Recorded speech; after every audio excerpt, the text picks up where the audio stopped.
আসসালামু আলাইকুম। Channel I সংবাদে সবাইকে আমন্ত্রণ জানাচ্ছি। আমি সোহেল ফাইসাল। বিস্তারিত সংবাদের শুরুতেই জানিয়ে দিচ্ছি সিটিসেল সংবাদ শিরোনামগুলো। শিশু সৌরভকে গুলি করার মামলায় গাইবান্ধার এমপি লিটনের জামিন আবেদন নাকচ, বিচারিক আদালতে হাজিরের নির্দেশ। দলীয় পরিচয় ও প্রতীকেই হবে স্থানীয় সরকারের সব নির্বাচন, 5 আইনের সংশোধনকে মন্ত্রিসভার চূড়ান্ত অনুমোদন। কোটার বাইরের হাজিদের কাছ থেকে 10 কোটি টাকা হাতিয়ে নেওয়ার অভিযোগ, ভোগান্তিতে বাংলাদেশি হাজিরা।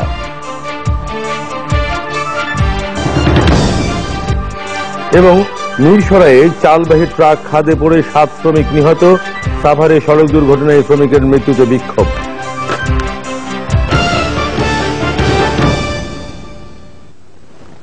এবারে বিস্তারিত সংবাদ। শিশু সৌরভের 2 পায়ে গুলি করার মামলায় গাইবান্ধা 1 আসনের সংসদ সদস্য মঞ্জুরুল ইসলাম লিটনের আগাম জামিন আবেদন নাকচ করে দিয়েছেন হাইকোর্ট।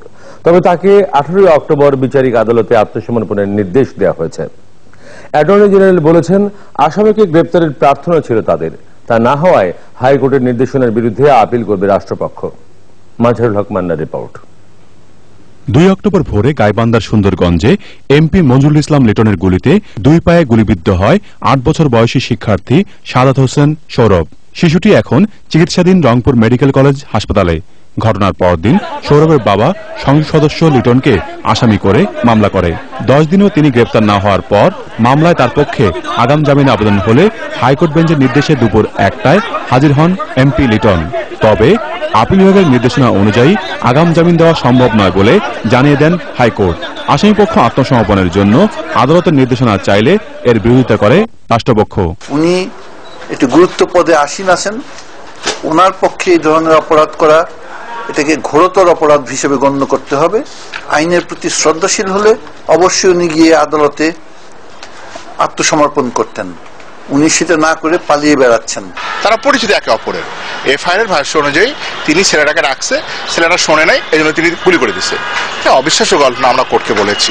তবে কোর্ট এটা দেখার, হাইকোর্ট এটা দেখার বিষয় না। সব তো সাক্ষী প্রমাণ দ্বারা পরবর্তীতে ডিস্ট্রিক্ট কোর্টে প্রমাণিত হবে বা ট্রায়াল কোর্টে প্রমাণিত হবে। 2 পক্ষের আইনি যুক্তি উপস্থাপনের সময় হাইকোর্ট বেঞ্চের বিচারপতি বিশ্বদেব চক্রবর্তী জানতে চান, মামলা হওয়ার পরও আইনশৃঙ্খলা বাহিনী কেন আসামিকে ধরতে পারল না। গুলি করার ঘটনাকে সিনেমার দৃশ্যের সঙ্গে তুলনা করেন বিচারপতি ইনায়েতুর রহিম। 50 মিনিট শুনানির পরে আদেশ দেন হাইকোর্ট। তার জামিনের আবেদন হাইকোর্ট ডিভিশন নাকচ করেছে। আদালতে সারেন্ডার করতে চান, সেই জন্য আগামী 18 তারিখে তাকে আত্মসমর্পণের নির্দেশ দেওয়া হয়েছে। হাইকোর্টের আদেশের পর রাষ্ট্রপক্ষ ও আসামিপক্ষ নিজেদের অবস্থান ব্যাখ্যা করে। আগামীকালই আপিল বিভাগের চেম্বার জজের কাছে সিএমপি করব। হাইকোর্টের এই দেওয়া ডাইরেকশনটা স্থগিতের প্রার্থনা করব, যাতে পুলিশ তৎক্ষণাৎ তাকে গ্রেফতার করতে পারে। আর পলাতক ছিলাম না, আপনারা জানেন আমার 2টা অস্ত্র নিয়ে নিছে, আমার সিকিউরিটির ব্যাপার আছে, যার জন্য আমি একটু সেফে ছিলাম যাতে কোনো জামাতে আমাকে হামলা করতে না। আপনি যখন সারেন্ডার করবেন না, কোর্টের আইন তো আমাকে মানতে হবে। রাষ্ট্রপক্ষ জানিয়েছে, মঙ্গলবার আপিল বিভাগের অবকাশকালীন চেম্বার জজ আদালতে আবেদনের শুনানি হবে। মাজহারুল হক মান্না, চ্যানেল আই, ঢাকা। নিরাপত্তাহীনতায় ভুগছে গাইবান্ধার সুন্দরগঞ্জের সংসদ সদস্য মঞ্জুরুল ইসলাম লিটনের গুলিতে আহত শিশু সৌরভের পরিবার। আহত সন্তানের সুষ্ঠু বিচার নিয়েও শঙ্কায় তারা। স্থানীয় আওয়ামী লীগ নেতাদের অভিযোগ, আন্দোলন থামাতে প্রতিনিয়ত ফোনে হুমকি দিচ্ছেন এমপি লিটন। গাইবান্ধা থেকে ফারুক হোসেনের পাঠানো তথ্যের ভিডিও চিত্র নিয়ে রিপোর্ট মৌসুমে সুলতানার।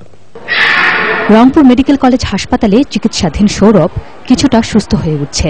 হাসপাতালে বিছানায় শুয়ে গুলির সেই ভয়ঙ্কর স্মৃতি তাড়া করে ফেরে শিশু সৌরভকে।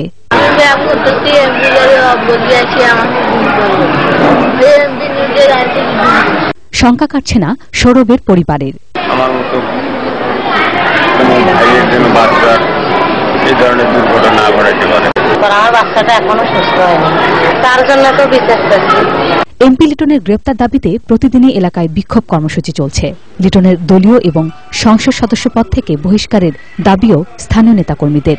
তার সংসদ সদস্য পদ এবং দলীয় সভাপতির পদ থেকে যেন বহিষ্কার করা হয়, মাননীয় প্রধানমন্ত্রীর কাছে আমাদের আকুল আবেদন। প্রতি রাইতে বিভিন্ন আওয়ামী লীগের তৃণমূল পর্যায়ের নেতা কর্মীদেরকে হুমকি দিয়ে যাচ্ছে উনি, যাতে ওনার বিরুদ্ধে আর কোনো আন্দোলন আমরা করতে না পারি। শিশু সৌরভের শৈশবের স্মৃতিতে যোগ হওয়া নৃশংসতা হয়তো মুছে যাবে না কখনোই, তবে তার পরিবারের এখন একটাই দাবি, অভিযুক্ত এমপি লিটনের দৃষ্টান্তমূলক শাস্তি। মৌসুমী সুলতানা, চ্যানেল আই। জাতীয় নির্বাচনের মতো এখন থেকে দলীয়ভাবেই হবে স্থানীয় সরকার নির্বাচন। রাজনৈতিক দল মনোনীত প্রার্থীরা দলীয় প্রতীক নিয়ে এসব নির্বাচনে অংশ নিতে পারবেন, এমন বিধান রেখে স্থানীয় সরকারের 5টি আইনের সংশোধনীতে চূড়ান্ত অনুমোদন দিয়েছে মন্ত্রিসভা। নীলাদ্রি শেখরের রিপোর্ট। অনেক আগে থেকেই প্রস্তাব ছিল স্থানীয় নির্বাচনও হোক প্রার্থীদের দলীয় পরিচয়। এর কারণ দলীয় লোকজনই শেষ পর্যন্ত প্রার্থী হন এবং প্রচার প্রচারণাতেও দলীয় প্রভাব থাকে। তাই দলীয় ভিত্তিতে স্থানীয় নির্বাচনের ধারণার পক্ষে সমর্থন ছিল অনেকের, তবে বিরোধিতাও আছে অনেক পক্ষ থেকে। সরকার অবশ্য শেষ পর্যন্ত প্রার্থীদের দলীয় পরিচয়েই স্থানীয় নির্বাচন ব্যবস্থায় যাওয়ার সিদ্ধান্ত নিয়েছে। স্থানীয় সরকারের ইউনিয়ন পরিষদ, উপজেলা পরিষদ, জেলা পরিষদ, পৌরসভা এবং সিটি কর্পোরেশনের আইনে সংশোধন এনে তা চূড়ান্ত অনুমোদন দিয়েছে মন্ত্রিসভা। স্থানীয় সরকার নির্বাচন রাজনৈতিক দলের মনোনীত প্রার্থী এবং স্বতন্ত্র প্রার্থীরা ইউনিয়ন পরিষদ, পৌরসভা, জেলা পরিষদ, জেলা পরিষদ এবং সিটি কর্পোরেশন সব রাজনৈতিক দলের মনোনয়নের প্রার্থীরা অংশ নিতে পারবে, স্বতন্ত্র প্রার্থী হিসেবে নির্বাচিত দলের প্রতীক করবে, আর স্বতন্ত্র প্রার্থী দল প্রার্থীর জন্য আলাদা থাকবে। জাতীয় সংসদে যেরকম হয়। নতুন আইনে সিটি কর্পোরেশনের মতো ইউনিয়ন পরিষদ, উপজেলা, জেলা ও পৌরসভায় নির্বাচিত প্রতিনিধিদের মেয়াদ শেষ হলে সরে যেতে হবে। যে বিধানটা বর্তমানে সিটি কর্পোরেশনের ক্ষেত্রে আছে, সেই বিধানটা এখন হবে আপনার ইউনিয়ন পরিষদ, পৌরসভা, উপজেলা পরিষদ, নির্বাচিত পরিষদের মেয়াদ শেষ। এর মধ্যে ইলেকশন হবে নিয়মিত, যদি কোনো কারণে ইলেকশন করা সম্ভব না হয়, যদি এটা হচ্ছে এক্সেপশন, যদি সম্ভব না হয় তাহলে সরকার প্রশাসনীয় করতে পারবে। মন্ত্রিসভার বৈঠকে বঙ্গবন্ধু শেখ মুজিবুর রহমান ডিজিটাল ইউনিভার্সিটি আইন এবং রবীন্দ্র বিশ্ববিদ্যালয় আইনেরও চূড়ান্ত অনুমোদন দেয়া হয়। 30 থেকে বাড়িয়ে 36 বছর করা হয়েছে নিয়োগের সময় নার্সদের সর্বনিম্ন বয়স। Niladri Shekhar, channel I, Dhaka. দলীয় মনোনয়ন এবং প্রতীকে স্থানীয় সরকার নির্বাচন আয়োজনের জন্য 5টি আইন সংশোধনের প্রস্তাবে মন্ত্রিসভার নীতিগত অনুমোদন দেওয়ায় বিস্ময় প্রকাশ করেছে বিএনপি। এ সংক্রান্ত আইনের সংশোধন ও অধ্যাদেশ জারি না করার জন্য সরকারকে আহ্বানও জানিয়েছে দলটি। এই সিদ্ধান্ত বাস্তবায়ন হলে সাধারণ নাগরিকরা সুযোগ সুবিধা থেকে বঞ্চিত হবেন এবং সামাজিক অস্থিরতা বাড়বে বলেও অভিযোগ করা হয়।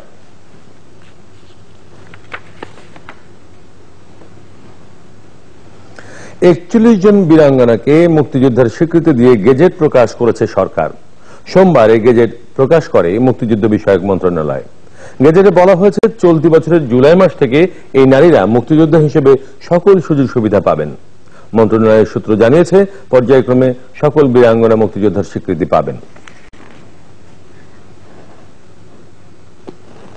সৌদি আরবে কোটার অতিরিক্ত 5,000 বাংলাদেশি হাজির বাড়ি ভাড়া সহ অন্যান্য ব্যবস্থাপনা নিয়ে দুর্নীতি ও অনিয়মের অভিযোগ উঠেছে।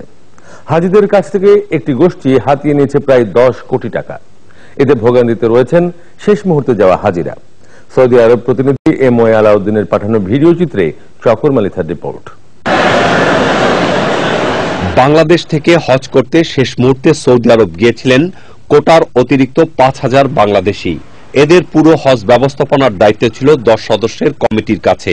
কিন্তু এই হাজিরা সৌদি আরব পৌঁছেই পড়েন নানা ভোগান্তিতে। তাদের রাখা হয় কাবা শরীফ থেকে অনেক দূরে পাহাড়ের উপরে, যেখানে খাওয়া দাওয়ার কোনো ব্যবস্থাই নেই।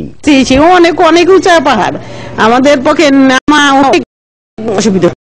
নিচে নামতে পারি না, হারাম শরীফ যেতে পারি না, খাওয়া দাওয়ার কষ্ট। এত কষ্ট করছে 5 মাইল দূরে, তারপরে আবার অনেক 10 উপর পাহাড়ের উপরে হাজির সেবা তারা পায় না। ভাড়া বাবদ হয়েছে 50 সৌদি রিয়াল। অথচ হাবের নেতারাই বলছেন ওই এলাকার সর্বোচ্চ বাড়ি ভাড়া হতে 300 থেকে 400 রিয়াল। যেখানে গাড়ি উঠতে কষ্ট হয়, সেখানে কি মানুষগুলো উঠবে? সঠিক তদন্ত করে এবং এই প্রক্রিয়া যারা জড়িত তাদের বিচার দাবি করেছি। কমিটির অন্যতম প্রধান সদস্য হাবের মহাসচিব দুর্নীতির যাতে অন্যের ঘাড়ে।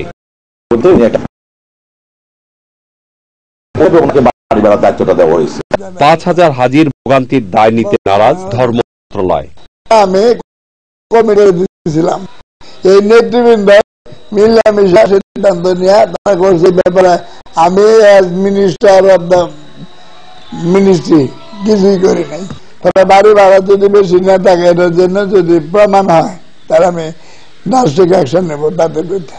মক্কা এবং মদিনার বাড়ি ভাড়ার দায়িত্বে থাকা হাবের সাবেক সভাপতি জামাল উদ্দিন রোশানল থেকে বাঁচতে সৌদি আরবেই ঢাকা দিয়ে। চকরিথা, চ্যানেল আই, ঢাকা। সাভারের আশুলিয়া এবং ঢাকা চট্টগ্রাম মহাসড়কের মিরসরাইয়ে সড়ক দুর্ঘটনায় হয়েছে। নওগাঁ থেকে চট্টগ্রাম যাওয়ার পথে ট্রাক সোনাপাহাড় এলাকায় নিয়ন্ত্রণ হারিয়ে খাদে পড়ে গেলে মৃত্যু হয়। কাজের মধ্যে চট্টগ্রাম যাচ্ছিলেন তারা। মরদেহ উদ্ধার করে হাইওয়ে পুলিশ ফাঁড়িতে রাখা হয়েছে। দুর্ঘটনার পর চালক পালিয়ে যায়। সাভারের আশুলিয়া সড়ক দুর্ঘটনায় এক নারী শ্রমিক নিহত হওয়ার পর বাইপাইল আব্দুল্লাহপুর মহাসড়ক অবরোধ করে আশুলিয়ার জামগড়া এলাকায় 3টি হলারে আগুন দিয়ে পুড়িয়ে দিয়েছে বিক্ষুব্ধ শ্রমিকরা।